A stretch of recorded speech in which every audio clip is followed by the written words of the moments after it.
Welcome back to our Fox News reporting special, 10 Ways to Save the Economy. I'm Brett Baer. There are more than 27 million startups and small businesses in the United States. They create the majority of the new jobs in America.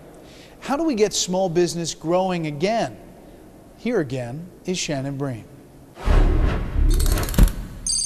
Traditionally, we are led out of a recession by small businesses hiring people and creating jobs. And that's not happening in this recession at this time. Dan Danner is president and CEO of the National Federation of Independent Businesses, a nonpartisan group that represents small businesses across the U.S. The organization's latest survey shows those businesses, by all accounts crucial to the recovery of the U.S. economy, aren't feeling particularly hopeful. May marked the third consecutive month that small business optimism dropped. Only 5% of small business owners say that now is a good time to expand. And data from the Bureau of Labor Statistics shows the 12-month period that ended in March 2010 marked the lowest number of startup businesses in the U.S. since the Bureau started measuring the trend in the early 90s.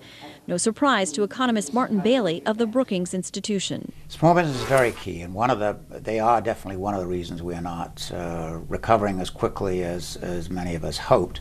There's been a drop in new business formation, and small businesses are not hiring. Even those that are starting are not hiring too many people. So what's driving the lack of small business confidence? Experts, including Georgetown University economics professor Brad Jensen, say it's largely about Washington's unresolved debt crisis and the lack of certainty about how lawmakers will address issues regarding the solvency of Medicare, Medicaid, and Social Security. There's enormous uncertainty about how the political process is going to grapple with those issues. Veronique DeRougy, a senior research fellow at the Mercatus Center at George Mason University, says the unresolved matters are fueling a level of instability that tends to bring many small businesses to a standstill.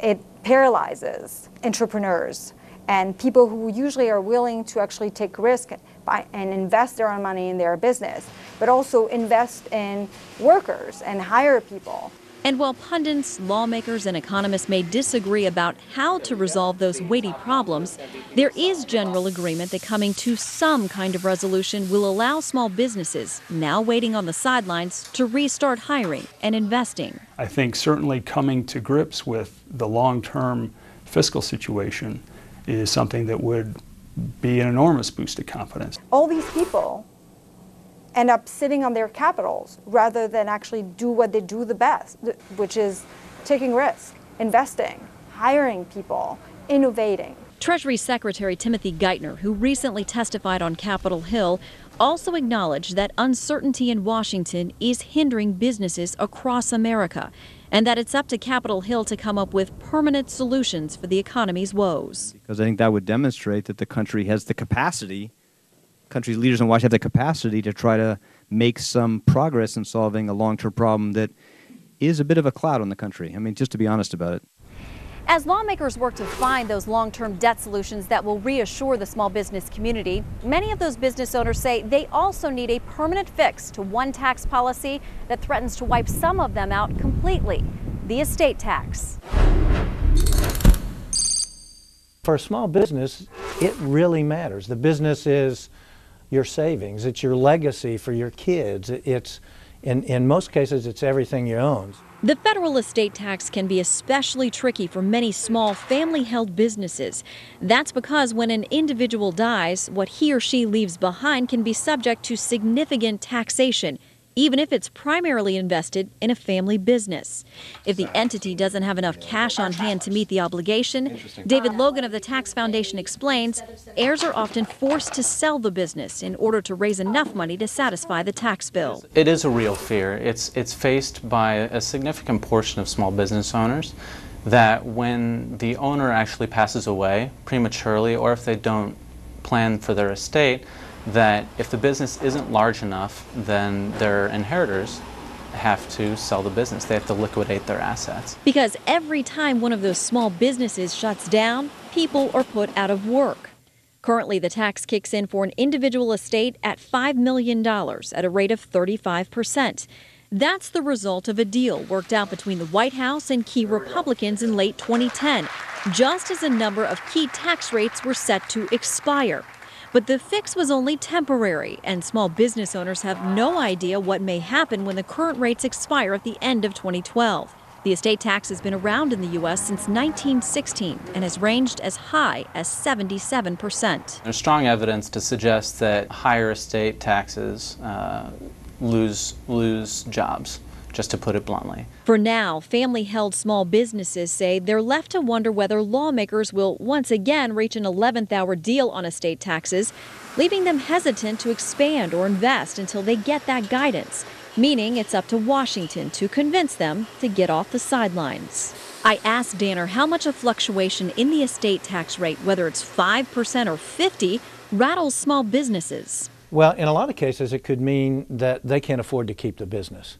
I mean, if the principal passes away and they don't have enough cash around to be able to pay the tax so that the kids and family can continue to run the business, in a lot of cases it means the business gets shut down to be able to pay the estate tax, which we think is a terrible thing. One report from the nonpartisan Congressional Budget Office said this about the estate tax, quote, "Because the tax reduces the after-tax return on investment, it could lead people to invest less than they would otherwise."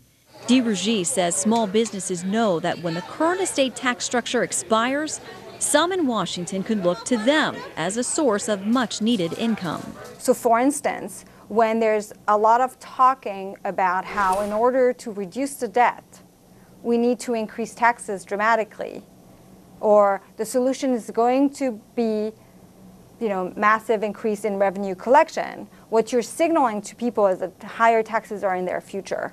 DeRougy believes the overall tax system could use a makeover, and David Logan agrees. He says when it comes to the estate tax specifically, a 5 or 10-year deal will not provide enough certainty that it's time for Washington to come up with a permanent answer. It's part of a comprehensive tax reform, and that's what we are hoping for.